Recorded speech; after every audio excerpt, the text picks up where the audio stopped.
전주 어촌시장의 새벽은 비릿한 바다 내음과 함께 시작되었다. 동쪽 하늘이 희뿌옇게 밝아올 무렵이면 밤새 조업을 마친 어선들이 만선의 기쁨을 싣고 하나둘씩 폭우로 돌아왔다. 갈매기들의 끼룩거리는 소리, 어부들의 우렁찬 외침, 경매사들의 쉴 새 없는 손짓과 목소리가 뒤섞여 시장 전체는 거대한 용광로처럼 들끓었다. 그 활기찬 시장 한가운데 민선의 해물탕이라는 소박한 간판을 내건 최민서 여사의 가게가 있었다. 올해로 50간 넘긴 민선은 이 시장에서만 20년 넘게 해물탕을 끓여온 터줏대감이었다. 그녀의 해물탕은 신선한 해산물과 직접 담근 된장으로 맛을 내어 한번 맛본 사람은 그 깊고 시원한 국물 맛을 잊지 못하고 다시 찾곤 했다. 이른 새벽부터 민선은 가게 문을 열고 장사 준비에 여념이 없었다. 간밤에 들어온 싱싱한 꽃게와 낙지, 조개들을 손질하고 커다란 소태 육수를 붓고 불을 지폈다. 그녀의 손놀림은 군더더기 없이 빠르고 정확했다.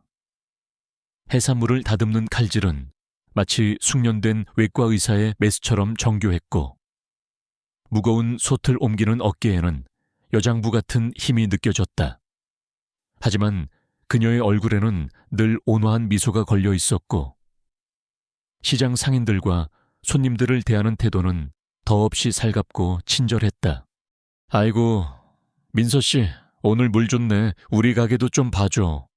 옆집 건어물 가게 주인이 넉살 좋게 말을 걸어왔다. 민서는 웃으며 고개를 끄덕였다. 김 사장님, 좋은 아침입니다.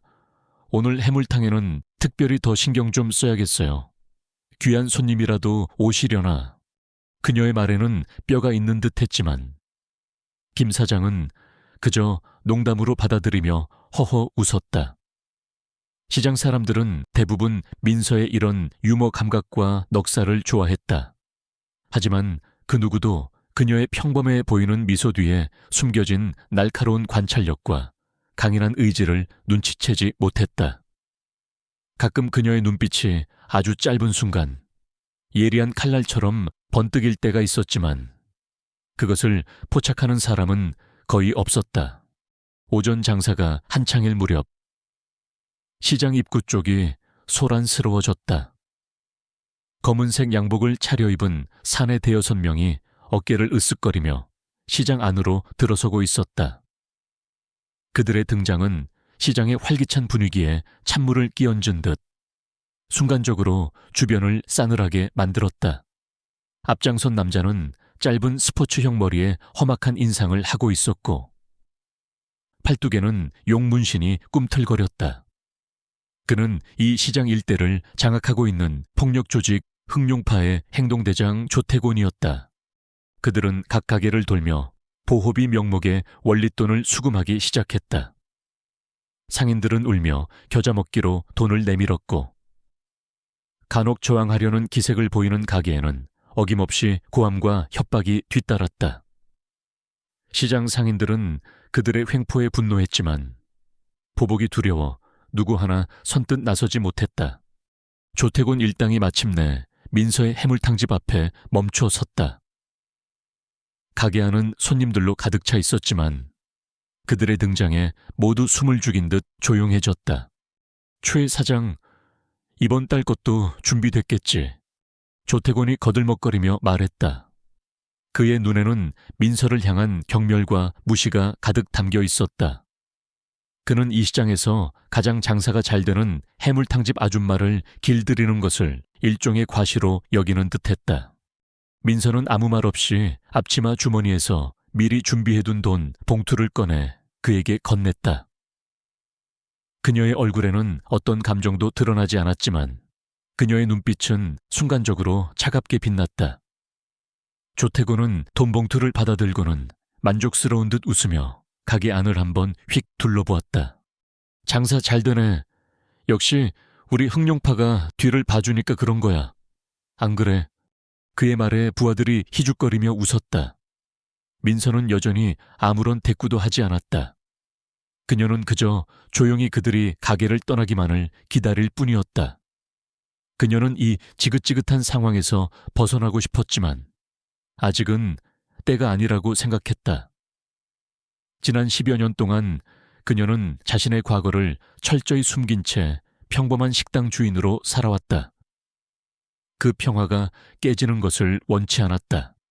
하지만 조태곤의 부하 중 하나가 계산대 옆에 놓여있던 싱싱한 낙지 한 마리를 손으로 집어들며 희롱하듯 말했다. 이야, 이거 오늘 저녁 술안주로 딱이겠는데 사장님 서비스 좀 팍팍 주시오. 그 순간 민서의 어깨가 미세하게 움찔했다. 그녀의 눈빛이 아주 짧은 순간 살기를 뿜어내는 듯했지만 이내 평정을 되찾았다. 그녀는 계산대 아래에 있던 작은 과도를 자신도 모르게 살짝 고쳐 잡았다. 그것은 너무나도 빠르고 자연스러운 동작이라 아무도 눈치채지 못했다.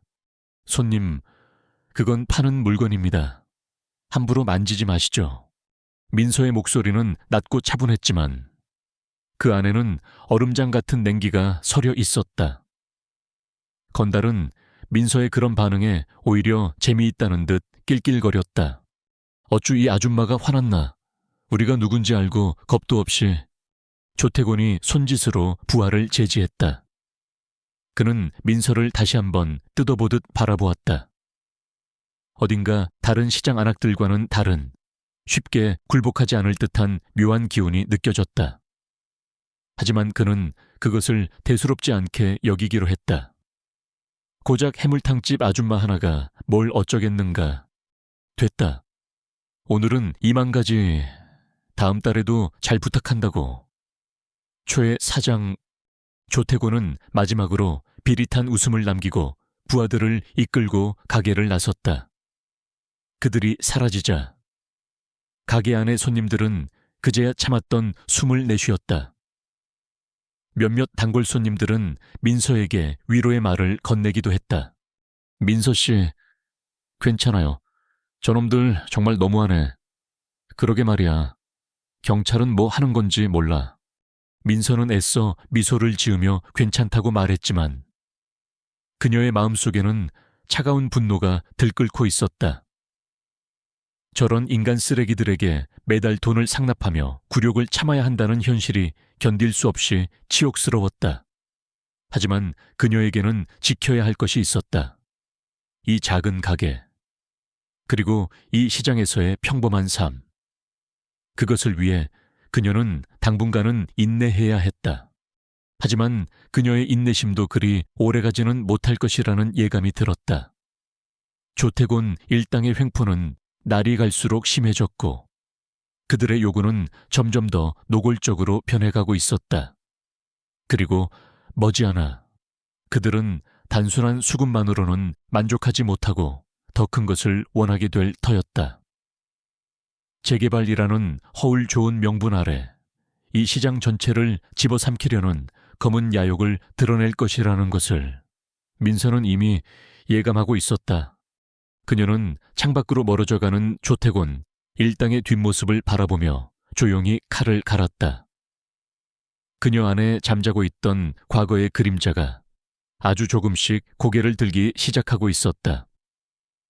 전주 어촌시장의 평화는 이제 곧 깨어질 위기에 처해 있었고 그 중심에는 전직 국정원 특수요원 출신 해물탕집 아줌마 최민서가 있었다. 그녀는 아직 자신의 정체를 드러낼 생각이 없었지만 만약 그들이 선을 넘는다면 그녀 또한 더 이상 침묵하고 있지만은 않을 터였다. 불청객들의 방문은 거대한 폭풍의 시작을 알리는 전주곡에 불과했다. 조태곤 일당의 그림자가 전주 어촌시장을 뒤덮은 지 몇 달이 흘렀다.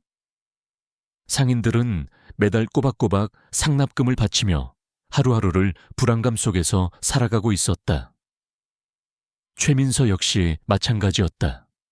그녀는 겉으로는 평온을 유지하려 애썼지만 시장 전체에 들이운 불길한 기운과 조태곤의 탐욕스러운 눈빛을 볼 때마다 마음 한구석이 불편해지는 것을 어쩔 수 없었다. 그러던 어느 날 조태곤 일당이 평소보다 더 많은 수의 조직원들을 이끌고 시장에 나타났다. 그들의 손에는 강목과 소의 파이프가 들려 있었고 얼굴에는 살기마저 감돌았다. 시장은 순식간에 공포 분위기에 휩싸였다. 다들 잘 들어. 오늘부터 이 시장은 새로운 주인을 맞이하게 될 거다. 조태곤이 확성기를 들고 외쳤다. 그의 옆에는 기름진 얼굴에 값비싼 양복을 차려입은 중년 남자가 서 있었다. 그는 대성건설이라는 건설사의 사장 박성철이었다. 박성철은 탐욕스러운 눈빛으로 시장을 훑어보며 입을 열었다. 안녕하십니까, 상인 여러분. 저는 대성건설 대표 박성철입니다. 다름이 아니라 이 낙후된 어촌시장을 현대적인 주상복합단지로 재개발할 계획을 가지고 오늘 여러분을 찾아뵙게 되었습니다. 재개발, 그 단어는 시장 상인들에게는 청천벽력과도 같은 소리였다. 그들은 평생을 이 시장에 털을 잡고 살아온 사람들이었다. 갑작스러운 재개발 통보는 그들의 삶의 터전을 송두리째 빼앗겠다는 선언이나 다름없었다. 말도 안 돼. 우리가 여기서 장사한 지가 몇 년인데 이제 와서 재개발이라니 보상금은 제대로 주는 겁니까? 우리는 여기서 나가면 갈 곳도 없어요. 상인들의 항의가 빗발쳤지만 박성철은 눈 하나 깜짝하지 않았다. 그는 오히려 비웃음 섞인 표정으로 말했다. 여러분, 시대의 흐름을 따라야지요. 이 낡고 지저분한 시장보다는 깨끗하고 현대적인 건물이 들어서는 것이 지역 발전에도 훨씬 도움이 될 겁니다. 보상금 문제는 법대로 아주 적절하게 처리해 드릴 테니 걱정 마십시오. 그의 말은 사실상 헐값의 가게를 넘기고 떠나라는 협박이었다. 조태곤 일당은 박성철의 말이 끝나자마자 기다렸다는 듯이 상인들을 위협하며 재개발 동의서에 도장을 찍으라고 강요하기 시작했다. 몇몇 상인들이 저항하려 했지만 그들은 무자비한 폭력 앞에 속수무책으로 무너졌다.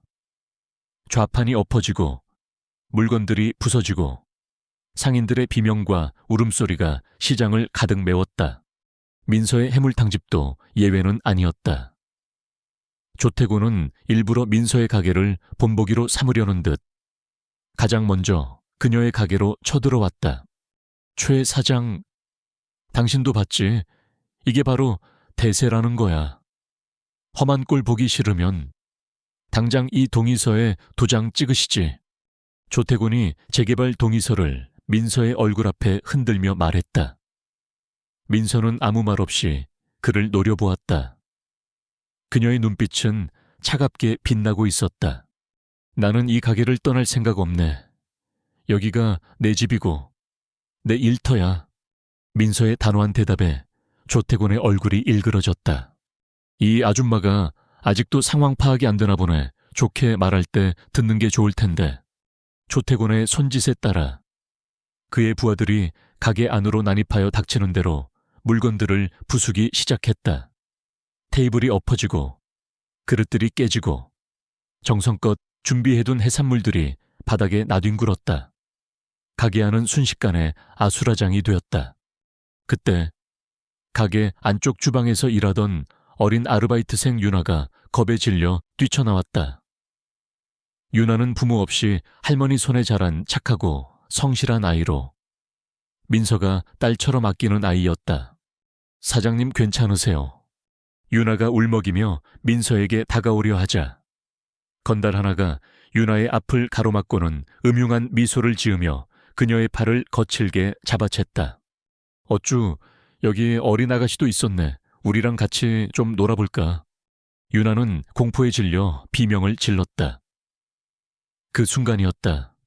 민서의 눈빛이 싸늘하게 변했다. 그녀의 몸에서 말로 설명할 수 없는 차가운 분노가 폭발하듯 터져 나왔다. 그녀는 옆에 있던 뜨거운 육수가 담긴 국자를 그대로 집어들어 유나의 팔을 잡고 있던 건달의 얼굴을 향해 뿌렸다. 끔찍한 비명과 함께 건달이 얼굴을 감싸쥐며 나뒹굴었다. 민서는 그 틈을 놓치지 않고 믿을 수 없는 속도로 움직여 다른 건달의 손목을 꺾어 제압하고 그의 손에 들려있던 쇠 파이프를 빼앗아 들었다.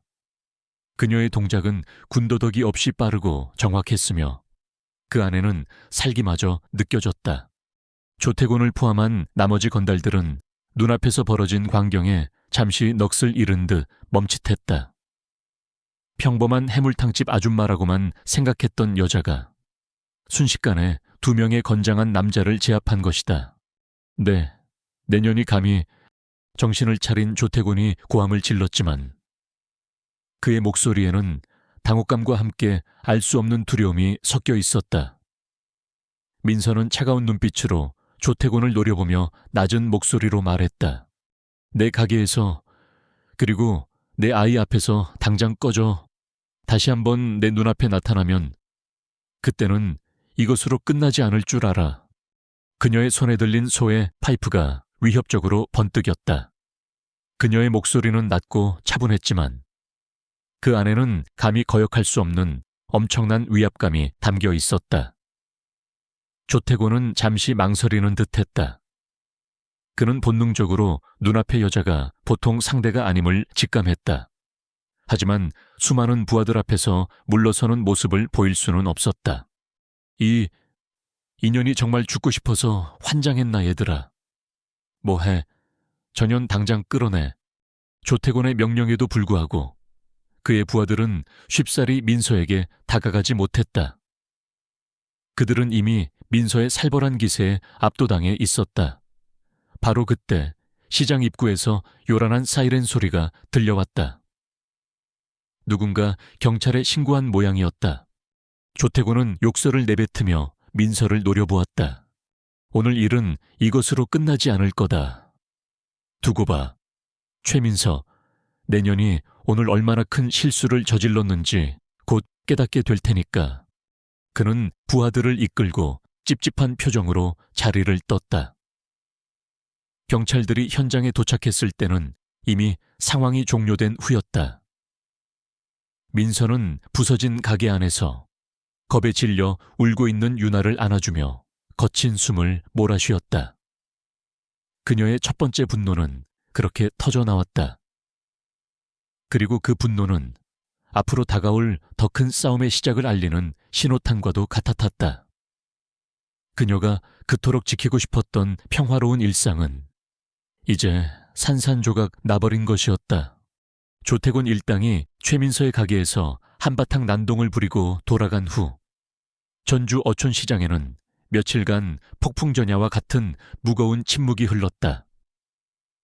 상인들은 두려움에 떨며 대성건설의 재개발 계획에 울며 겨자먹기로 동의서를 써주어야 할지 아니면 끝까지 버텨야 할지를 고민했다. 하지만 그들의 희망은 점점 사그라들고 있었다. 법도, 경찰도 그들 편이 아닌 것 같았다. 최민서는 부서진 가게를 수리하며 겉으로는 평소와 다름없는 일상을 보내는 듯했지만 그녀의 머릿속은 그 어느 때보다 복잡하게 돌아가고 있었다.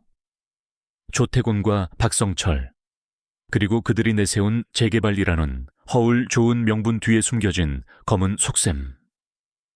이대로 물러선다면 자신뿐만 아니라 평생을 이 시장에 바쳐온 모든 상인들의 삶이 송두리째 무너질 것이 자명했다.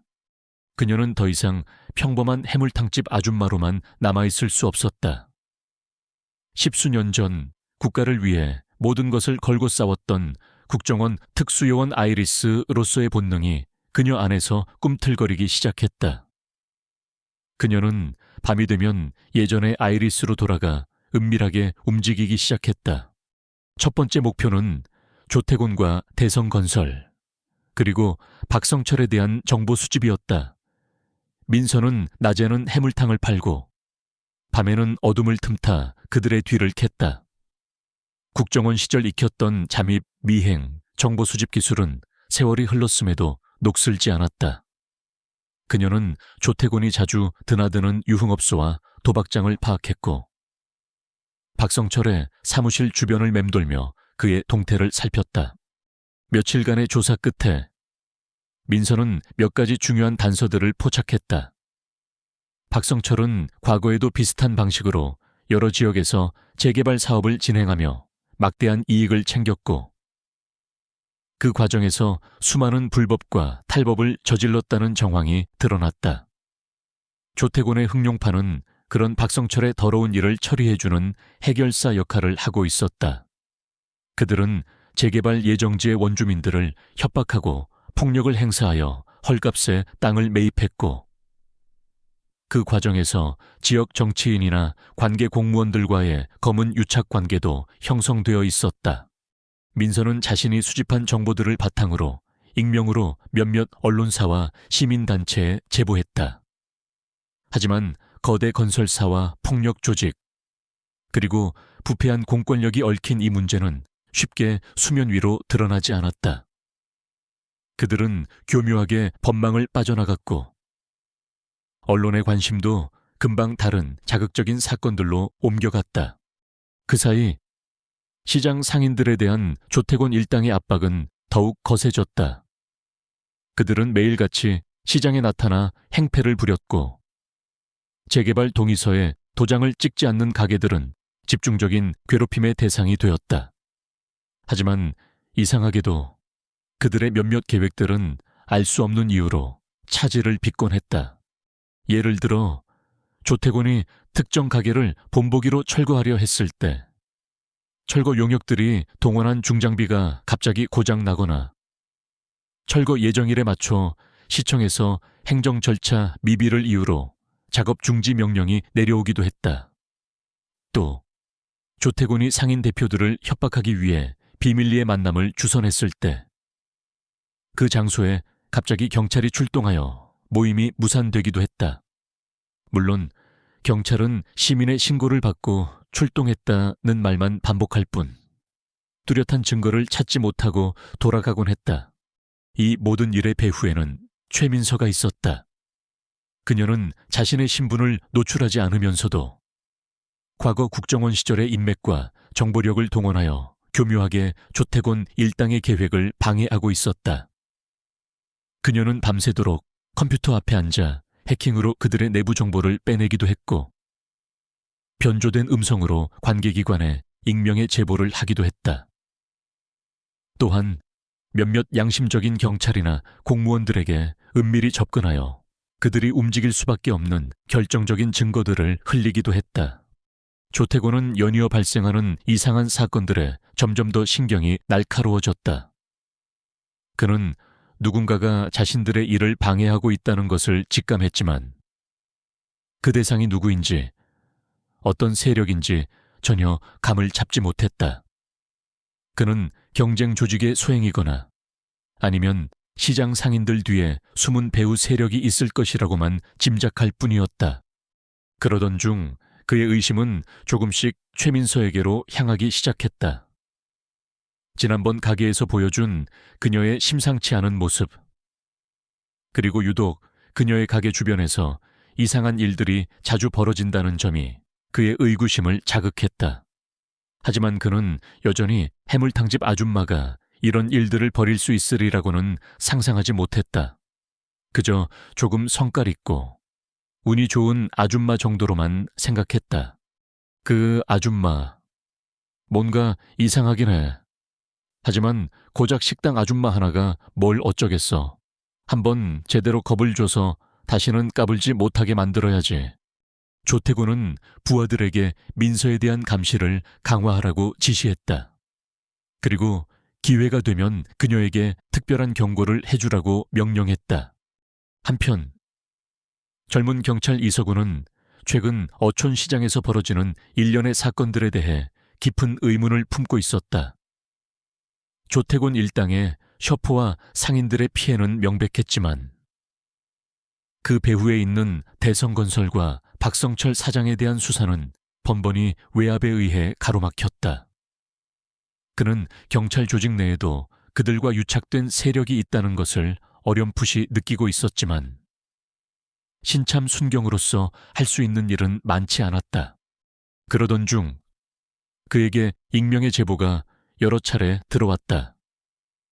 제보 내용은 매우 구체적이었고 조태곤 일당과 대성건설의 비리를 입증할 수 있는 결정적인 증거들도 포함되어 있었다. 이석우는 이 제보의 출처가 어딘지 알 수 없었지만 직감적으로 이것이 단순한 제보가 아님을 느꼈다. 그는 혼자서라도 이 사건의 진실을 파헤치기로 결심했다. 최민서는 이석우 순경의 움직임을 조용히 지켜보고 있었다. 그녀는 아직 그를 완전히 신뢰하지는 않았지만 그의 정의감과 열정은 높이 평가했다. 어쩌면 그가 이 싸움의 중요한 조력자가 될 수도 있을 것이라는 생각이 들었다. 밤이 깊어갈수록 민서의 은밀한 움직임은 더욱더 대담해졌다. 그녀는 과거의 그림자처럼 어둠 속을 누비며 부패한 권력과 폭력에 맞서 외로운 싸움을 이어가고 있었다. 그녀의 목표는 단순히 시장을 지키는 것을 넘어 이 사회에 만연한 불의를 뿌리 뽑는 것이었다. 하지만 그 길은 멀고 험난했으며 적들은 생각보다 훨씬 더 강력하고 교활했다. 그리고 조태곤의 검은 마수는 이제 서서히 그녀의 숨통을 조여오고 있었다. 최민서의 밤은 갈수록 짧아지고 있었다. 그녀는 해물탕 가게 주인이라는 낮의 신분을 철저히 위장한 채 밤이 되면 어둠 속을 누비는 그림자 아이리스로 돌아갔다. 그녀의 목표는 단순한 방해 공작을 넘어 조태곤과 박성철 그리고 그들의 검은 커넥션을 송두리째 파헤쳐 법의 심판대에 세우는 것이었다. 민서는 과거 국정원 시절의 모든 기억과 기술을 끄집어냈다. 그녀는 박성철의 대성건설 사무실 근처에 잠복하여 그의 일거수일투족을 감시했고 조태곤의 흑룡파 조직원들의 대화를 도청하기 위해 초소형 녹음 장치를 설치하기도 했다. 한밤중에는 대성건설의 허술한 보안 시스템을 뚫고 사무실에 잠입하여 회계 장부와 재개발 관련 내부 문건들을 빼내오는 대담함까지 보였다. 물론 그 과정에서 자신의 흔적을 조금도 남기지 않는 치밀함은 기본이었다. 그렇게 며칠 밤낮을 수집한 정보들은 충격적이었다. 박성철은 재개발 사업을 빌미로 시청의 고위 공무원들에게 거액의 뇌물을 건넸고 용도 변경이 불가능한 지역을 불법적으로 개발 허가를 받아냈다. 또한 그는 조세 포탈과 비자금 조성 혐의도 받고 있었다. 조태곤의 흑룡파는 그런 박성철의 하수인 역할을 하며 재개발 과정에서 발생하는 모든 폭력적인 문제들을 도맡아 처리하고 있었다. 그들의 유착관계는 생각보다 훨씬 더 깊고 견고했다. 민서는 이 모든 증거들을 차곡차곡 정리했다. 이제 이것들을 세상에 알려 그들의 추악한 민낯을 드러낼 차례였다. 하지만 누구에게 어떻게 전달해야 할까? 언론은 이미 한번 외면했고 경찰 조직 내부에도 그들의 검은 손길이 뻗어 있을 가능성이 높았다. 그때 그녀의 머릿속에 젊은 경찰 이석우 순경의 얼굴이 떠올랐다. 그는 아직 경험은 부족했지만 정의감과 열정만큼은 누구에게도 뒤지지 않는 인물이었다. 몇 번 시장에서 마주쳤을 때 그는 조태곤 일당의 셔프에 분노하면서도 자신의 무력함에 좌절하는 듯한 모습을 보이곤 했다. 민서는 그라면 이 사건의 진실을 외면하지 않을 것이라는 작은 희망을 걸어보기로 했다. 민서는 익명으로 이석우 순경에게 자신이 수집한 증거 자료의 일부를 우편으로 발송했다. 발신지는 철저히 위장했고 지문 하나 남기지 않도록 조심했다. 며칠 뒤 이석우 순경은 예상대로 움직이기 시작했다. 그는 처음에는 반신반의했지만 익명의 제보자가 보내온 자료들의 구체성과 신빙성에 놀라움을 금치 못했다. 그는 즉시 상부에 보고하고 정식 수사를 요청했지만 예상대로 외압에 부딪혀 난관에 봉착했다. 그의 직속 상관인 서장은 박성철과 오랜 유착 관계가 있는 인물이었고 노골적으로 수사를 방해하고 나섰다. 하지만 이석우는 포기하지 않았다. 그는 비록 공식적인 수사 라인에서는 배제되었지만 개인적으로 민서가 보내온 자료들을 파헤치며 조태곤과 박성철의 뒤를 캐기 시작했다. 그의 이런 움직임은 당연히 조태곤과 박성철의 귀에도 들어갔다. 요즘 파출소 애송이 하나가 우리 뒤를 킁킁거리고 다닌다면서 아주 겁대가리를 상실했구만. 박성철은 불쾌한 표정으로 조태곤에게 말했다. 걱정 마십시오. 사장님, 그 새파란 애송이 하나 처리하는 건 일도 아닙니다. 하지만 요즘 시장 분위기가 좀 이상합니다. 우리가 계획했던 일들이 자꾸 어그러지고 마치 누군가가 뒤에서 우리를 방해하는 듯한 느낌이 듭니다. 조태곤의 목소리에는 불안감이 섞여 있었다. 그는 여전히 그 배우가 최민서라고는 상상하지 못했지만 보이지 않는 적의 존재를 감지하고 있었다. 그렇다면 더 이상 시간을 끌 필요가 없겠군. 계획을 앞당기도록 하지. 이번 주말 시장 전체를 한번 제대로 뒤집어 엎어서 감히 우리한테 대항할 생각을 못하도록 만들어. 그리고 그 해물탕집 아줌마, 최민서라고 했나, 그 여자도 이번 기회에 확실하게 손을 봐주도록 해. 왠지 그 여자가 제일 거슬린단 말이야. 박성철의 지시에 조태곤의 눈이 번뜩였다. 그는 기다렸다는 듯이 고개를 끄덕였다. 그들은 시장 상인들의 저항 의지를 완전히 꺾어버리고 재개발 사업을 강행하기 위한 마지막 충격 요법을 준비하기 시작했다. 민서는 그들의 움직임을 이미 예측하고 있었다.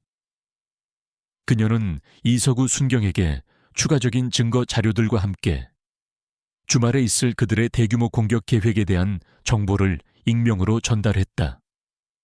이석우는 경악했지만 동시에 이것이 그들의 범죄를 현장에서 일망타진할 수 있는 절호의 기회임을 직감했다.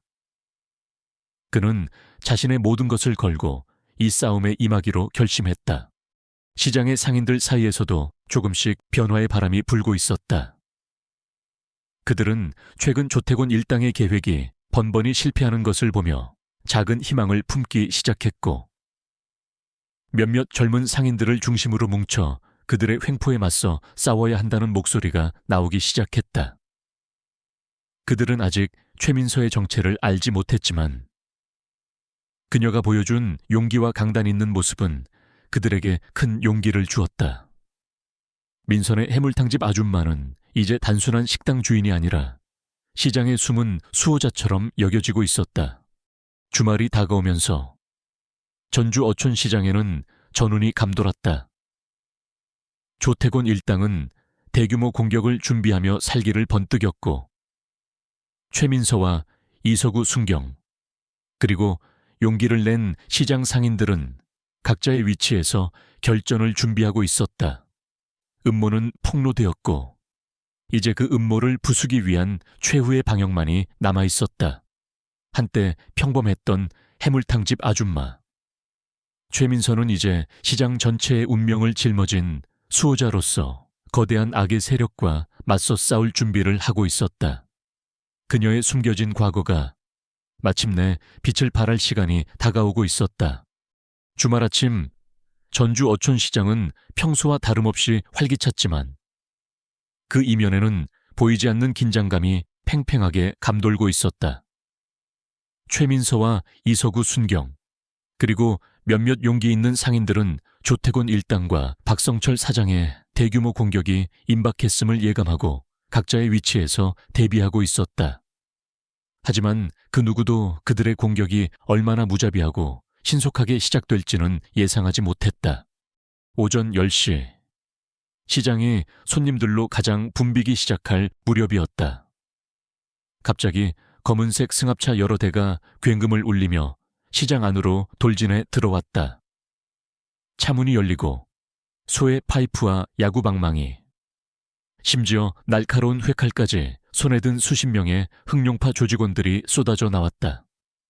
그들의 선두에는 살기등등한 표정의 조태곤과 그의 옆에서 만족스러운 듯 미소 짓고 있는 박성철 사장이 있었다. 다 쓸어버려. 오늘 이 시장에 개미 새끼 한 마리도 남기지 말고 싹 다 박살내.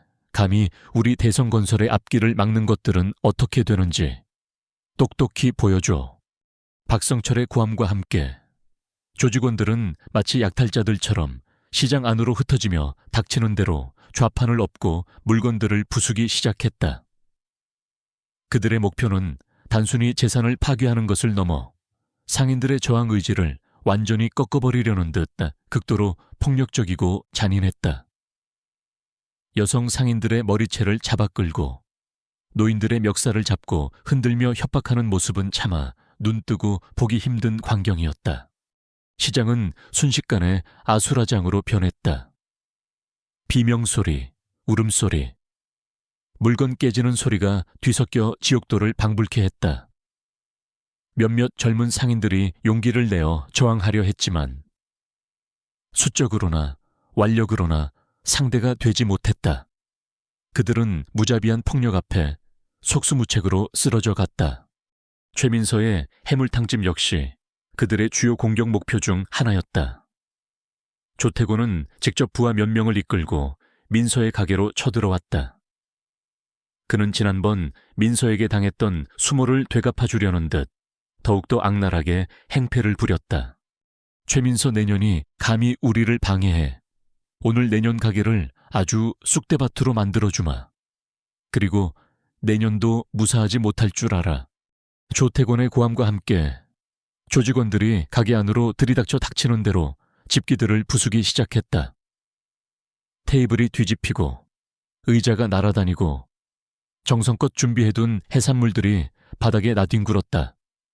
가게 안에서 아르바이트를 하던 윤아가 겁에 질려 구석으로 숨으려 했지만 조태곤의 눈에 띄고 말았다. 어쭈, 저번에 그 계집애 아니야. 너도 오늘 좀 맞아야 정신을 차리겠구나. 조태곤이 음흉한 미소를 지으며 윤에게 다가가 그녀의 머리채를 잡아챘다. 윤아는 공포에 질려 비명을 질렀다. 사장님 살려주세요. 그 순간 최민서의 눈빛이 얼음장처럼 차갑게 변했다. 그녀의 안에서 무언가가 툭하고 끊어지는 소리가 들리는 듯했다. 십수년 동안 애써 억눌러 왔던 분노, 과거의 기억, 그리고 전사의 본능이 한꺼번에 폭발했다. 더 이상 참을 수 없었다.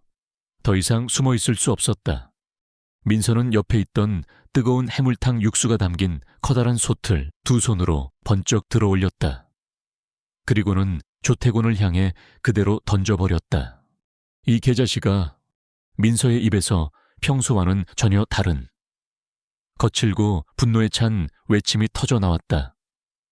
조태곤은 설마 했던 공격에 미처 피하지 못하고 뜨거운 육수를 뒤집었었다. 끔찍한 비명과 함께 조태곤이 바닥을 나뒹굴었다. 그의 얼굴과 몸은 심한 화상을 입은 듯 붉게 변해 있었다. 민서는 그 틈을 놓치지 않고 주방에 있던 가장 크고 날카로운 식칼을 집어들었다. 그녀의 움직임은 더 이상 평범한 아줌마의 그것이 아니었다. 맹수처럼 빠르고 암살자처럼 냉혹했다. 내 놈들은 오늘 여기서 한 놈도 살아서 나가지 못할 줄 알아라. 민서의 목소리는 낮고 차분했지만 그 안에는 지옥의 악귀와도 같은 살기가 담겨 있었다. 그녀는 식칼을 휘두르며 조태곤의 부하들에게 달려들었다. 그녀의 칼놀림은 신기에 가까웠다. 마치 오랜 세월 동안 수없이 반복했던 동작처럼 정확하고 치명적이었다. 건장한 조직원들이 비명소리와 함께 피를 흘리며 쓰러져 갔다. 가게 밖에서 이 광경을 지켜보던 박성철과 나머지 조직원들은 경악을 금치 못했다. 그들은 자신들의 눈앞에서 벌어지고 있는 일을 도저히 믿을 수가 없었다. 평범한 해물탕집 아줌마가 어떻게 저런 무시무시한 살인병기가 될 수 있단 말인가. 저 여자 뭐야, 괴물이야. 몇몇 조직원들은 공포에 질려 도망치기 시작했다. 하지만 민서는 그들마저도 용서하지 않았다. 그녀는 주변에 있는 모든 것을 무기 삼아 그들을 추격했다. 뜨거운 기름, 날카로운 생선뼈, 심지어 단단한 무까지도 그녀의 손에 들리면 치명적인 무기로 변했다. 시장의 상인들은 공포와 함께 알 수 없는 희열을 느끼며 그 광경을 지켜보았다. 자신들을 괴롭히던 악당들이 속수무책으로 쓰러져 가는 모습에 통쾌함을 느꼈고, 동시에 최민서라는 여인의 정체에 대해 깊은 의문과 경외감을 품게 되었다. 이서구, 순경도 뒤늦게 현장에 도착했지만 이미 상황은 걷잡을 수 없이 번져 있었다. 그는 민서의 살벌한 모습에 잠시 할 말을 잃었지만 이내 정신을 차리고 다른 경찰들과 함께 조직원들을 체포하기 시작했다. 하지만 민서의 분노는 쉽게 가라앉지 않았다. 그녀의 목표는 오직 한 사람, 이 모든 일의 원흉인 박성철이었다. 박성철은 공포에 질려 도망치려 했지만 이미 민서가 그의 앞을 가로막고 있었다. 그의 눈에는 최민서가 더 이상 인간으로 보이지 않았다. 마치 지옥에서 올라온 복수의 화신처럼 느껴졌다. 내 놈이 감히 내 아이와 내 시장 사람들을 건드려. 민서의 목소리는 분노로 떨리고 있었다. 그녀의 손에 들린 식칼이 박성철의 목을 향해 날아들려는 순간 뒤에서 다급한 목소리가 들려왔다. 사장님, 안 돼요. 살인은 안 됩니다. 유나였다. 유나는 울면서 민서의 팔을 붙잡고 매달렸다. 민서는 순간적으로 칼을 멈췄다. 유나의 눈물 어린 얼굴을 보자 그녀의 이성이 조금씩 돌아오기 시작했다. 저런 인간은 법의 심판을 받아야 해요. 사장님이 직접 손을 더럽힐 필요는 없어요. 유나의 말에 민서의 눈빛이 흔들렸다. 그녀는 거친 숨을 몰아쉬며 손에 든 칼을 천천히 내렸다. 그리고는 탈진한 듯 그 자리에 주저앉았다. 모든 것이 끝났다. 시장은 아수라장이 되었지만 더 이상 악당들의 고함 소리는 들리지 않았다. 대신 경찰들의 분주한 움직임과 상인들의 웅성거림만이 가득했다. 최민서는 멍하니 바닥에 주저앉아 있었다. 그녀의 과거는 더 이상 잠들 수 없게 되었고 이제 그녀는 자신의 진짜 모습으로 세상과 마주해야 했다. 결정적인 도발은 끝났지만 그녀의 싸움은 이제부터가 진짜 시작일지도 몰랐다. 최민서가 박성철 음역사를 잡고 분노를 터뜨리던 순간, 그리고 유나의 애처로운 만류에 잠시 칼을 거두었던 그 찰나, 현장은 이미 경찰과 국정원 요원들 박수현이 마지막 순간에 익명으로 신고한 덕분이었다에 의해 포위되고 있었다. 하지만 박성철은 호락호락하게 무너질 인물이 아니었다. 그는 수단과 방법을 가리지 않고 부를 축적해왔으며 그 과정에서 법망을 빠져나갈 수많은 뒷배와 비상 계획들을 마련해두고 있었다. 이게 다 무슨 짓들이야. 내가 누군 줄 알고 감히. 박성철은 경찰들에게 둘러싸이자 당황한 기색을 감추지 못하면서도 여전히 오만한 목소리로 소리쳤다. 그는 자신의 변호사와 유력 정치인들에게 전화를 걸려 했지만 이서구 순경이 재빨리 그의 휴대폰을 빼앗았다. 박성철 씨, 당신은 불법 재개발 사업 강행, 폭력 교사, 뇌물 공여 및 탈세 혐의로 긴급 체포합니다. 묵비권을 행사할 수 있으며 변호사를 선임할 권리가 있습니다. 이서구 순경의 목소리는 단호했다. 그는 더 이상 어리숙한 신참이 아니었다. 최민서가 목숨을 걸고 확보한 증거들과 그녀가 보여준 용기는 그에게 엄청난 힘을 실어주었다. 하지만 박성철은 쉽게 포기하지 않았다. 그가 미리 심어둔 비상 연락망이 가동된 듯 갑자기 시장 외곽에서 검은색 차량 여러 대가 나타나 경찰들의 포위망을 뚫고 박성철을 구출하려 시도했다. 그들은 단순한 조폭이 아니었다. 잘 훈련된 사설경호 용역들이거나 박성철이 거액을 주고 고용한 해결사들이었다. 그들의 손에는 경찰보다 더 위협적인 무기들이 들려 있었고 움직임 또한 매우 조직적이었다. 순식간에 시장은 다시 한번 총격전과 격투가 벌어지는 전쟁터로 변했다. 경찰 병력만으로는 그들을 막아내기에는 역부족이었다. 이서구, 순경은 절망적인 표정으로 지원을 요청했지만 지원 병력이 도착하기까지는 시간이 걸릴 터였다. 바로 그때 최민서가 다시 움직이기 시작했다. 그녀는 더 이상 분노에 휩싸인 복수심으로 싸우지 않았다. 그녀의 눈빛은 차갑고 냉철했으며 모든 동작은 국정원 최정예 특수요원 아이리스 시절에 그것으로 돌아와 있었다. 그녀는 주변 지형지물을 교묘하게 이용하며 적들의 시야에서 사라졌다가 예상치 못한 곳에서 나타나 그들의 허를 찔렀다. 이 순경 대열을 유지하고 엄폐물을 확보해. 저놈들은 정규 훈련을 받은 놈들이야. 무턱대고 달려들면 당한다. 민서는 이서구에게 소리치며 작전을 지시했다. 그녀의 목소리에는 지휘관의 위엄과 카리스마가 넘쳐 흘렀다. 이서구는 잠시 당황했지만 이내 그녀의 지시에 따라 경찰들을 통솔하기 시작했다. 민서의 등장은 절망적인 상황에 놓여있던 경찰들에게 한 줄기 빛과도 같았다. 민서는 홀로 적진 깊숙이 파고들었다. 그녀는 마치 유령처럼 움직이며 적들을 하나씩 무력화시켰다. 맨손 격투는 물론이고 주변에 널린 생선 상자, 깨진 유리 조각, 심지어 질긴 미역 줄기까지도 그녀의 손에 들리면 치명적인 무기가 되었다. 그녀는 적들의 공격을 예측하고 그들의 심리를 역이용했으며 최소한의 움직임으로 최대한의 효과를 만들어냈다.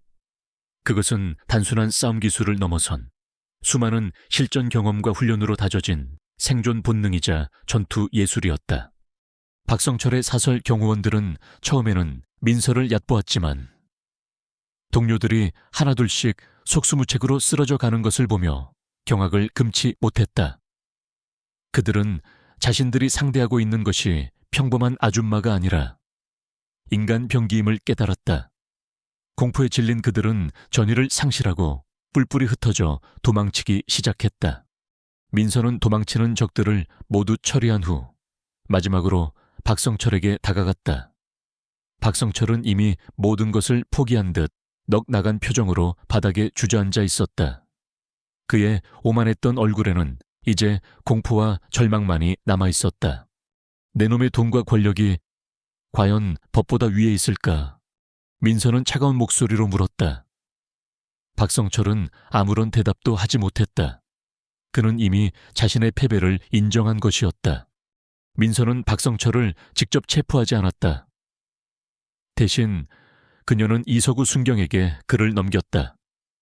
그리고 그동안 자신이 수집했던 모든 증거 자료들, 박성철의 비자금 장부, 뇌물 거래 내역, 불법 재개발 계획서, 그리고 조태군과의 통화 녹음 파일까지 을 이서구에게 건넸다. 이 순경, 이제 당신 차례요. 이놈들이 다시는 이 시장에 그리고 이 세상에 발붙이지 못하도록 당신 손으로 정의를 바로 세워주시오.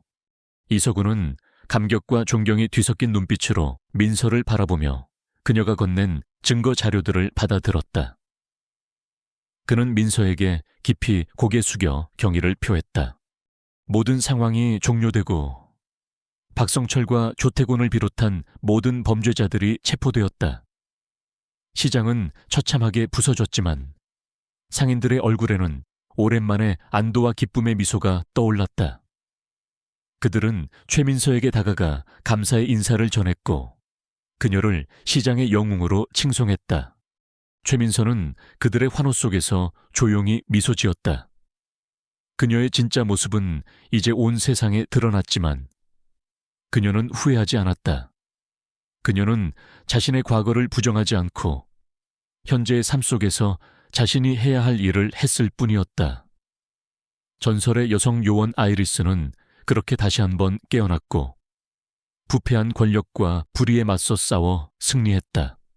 그리고 그 승리는 전주 어촌시장에 새로운 희망의 씨앗을 뿌리고 있었다. 그녀의 싸움은 끝났지만 그녀의 전설은 이제부터가 시작일지도 몰랐다. 최민서가 모든 것을 걸고 싸운 그날 밤 이후 전주 어촌시장에는 새로운 바람이 불기 시작했다. 박성철 사장과 조태곤을 비롯한 흑룡파 조직원들은 이서구 순경과 지원 병력에 의해 모두 현장에서 체포되었고, 민서가 목숨을 걸고 확보한 증거 자료들은 그들의 추악한 범죄를 낱낱이 밝히는 결정적인 역할을 했다. 언론은 연일 해물탕집 여사장, 거대 비리 조직을 일망타진하다라는 자극적인 제목으로 이 사건을 대서특필했다. 최민서라는 이름과 그녀의 숨겨진 과거, 전직 국정원 특수요원 아이리스로서의 활약상은 순식간에 전국적인 화제가 되었다. 사람들은 평범한 아줌마의 용감한 행동에 열광했고, 그녀를 시대의 영웅으로 칭송했다. 박성철 사장은 구속 수감되어 재판을 받게 되었다. 민서가 제공한 증거들은 너무나도 명백했고, 그의 뒤를 봐주던 부패한 정치인들과 공무원들마저 등을 돌렸다. 그는 결국 불법 재개발 추진, 뇌물 공여, 탈세, 폭력교사 등 수많은 혐의로 중형을 선고받았고, 그의 탐욕스러운 제국은 한순간에 무너져 내렸다. 조태곤과 흑룡파 조직원들 역시 법의 엄중한 심판을 피할 수 없었다. 전주 어촌시장의 재개발 계획은 전면 백지화되었다. 대신 시청에서는 상인들의 의견을 적극적으로 수렴하여 시장 환경 개선 사업을 추진하기로 약속했다. 시장 상인들은 마침내 지긋지긋한 악몽에서 벗어나 진정한 평화를 되찾은 것이다.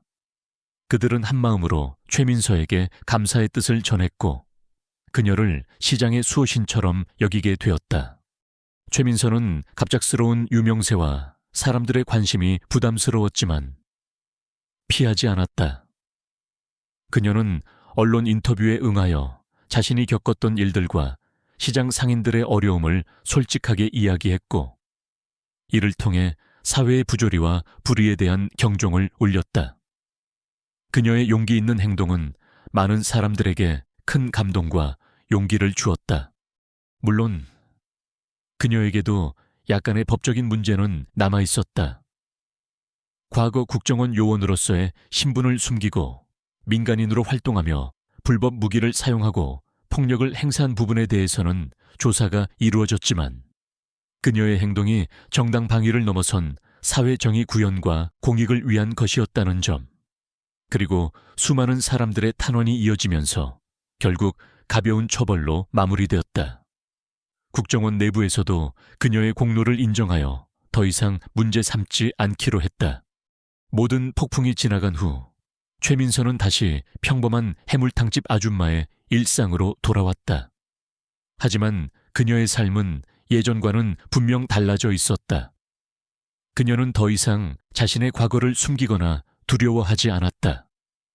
그녀의 가게는 여전히 손님들로 북적였지만, 이제 손님들은 그녀를 단순한 식당 주인으로만 보지 않았다. 그들의 눈에는 존경과 신뢰, 그리고 따뜻한 애정이 담겨 있었다.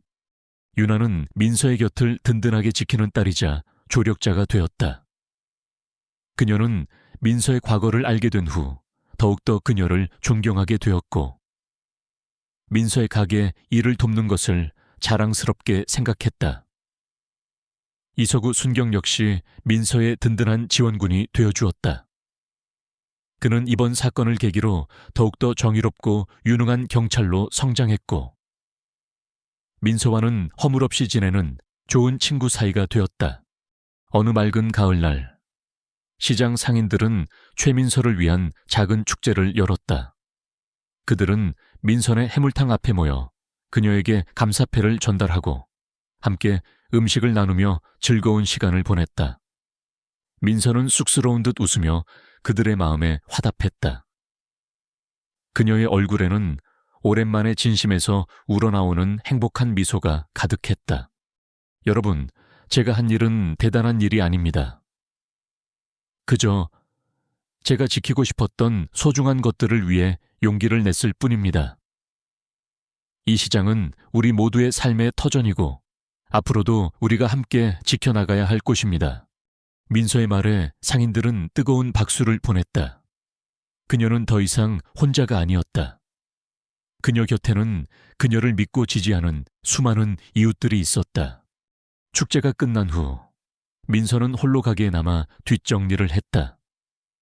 창밖으로는 노을이 아름답게 물들고 있었고 시장에는 다시 평화로운 일상의 소음이 가득했다.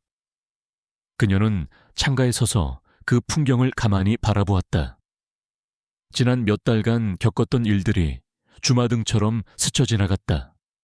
분노와 절망, 두려움과 고통의 시간들이었지만 동시에 용기와 희망, 그리고 따뜻한 연대의 소중함을 깨닫게 해준 시간이기도 했다. 그녀는 자신의 팔뚝에 희미하게 남아있는 과거의 흉터를 어루만졌다. 그것은 한때 그녀에게 고통스러운 기억을 상기시키는 주홍글씨와도 같았지만 이제는 그녀가 살아온 치열했던 삶의 증표이자 앞으로 살아갈 날들에 대한 용기를 주는 훈장처럼 느껴졌다. 최민서는 조용히 미소 지었다. 그녀는 더 이상 과거의 그림자에 얽매이지 않을 것이다. 그녀는 현재를 살아가고 미래를 만들어갈 것이다. 평범한 해물탕집 아줌마로서, 그리고 때로는 전설의 여성 요원 아이리스로서. 그녀는 이 전주 어촌시장의 변함없는 수호자이자 따뜻한 이웃으로 남아있을 것이다. 그녀의 해물탕 국물처럼 깊고 진한 인생의 맛을 음미하며 바닷바람이 그녀의 머리카락을 부드럽게 쓰다듬고 지나갔다. 저 멀리 수평선 위로 새로운 희망을 품은 별들이 하나둘씩 떠오르고 있었다. 공리는 실현되었고 시장에는 마침내 진정한 평화가 찾아왔다. 그리고 그 평화의 중심에는 전설이 된 해물탕집 여사장 최민서가 있었다.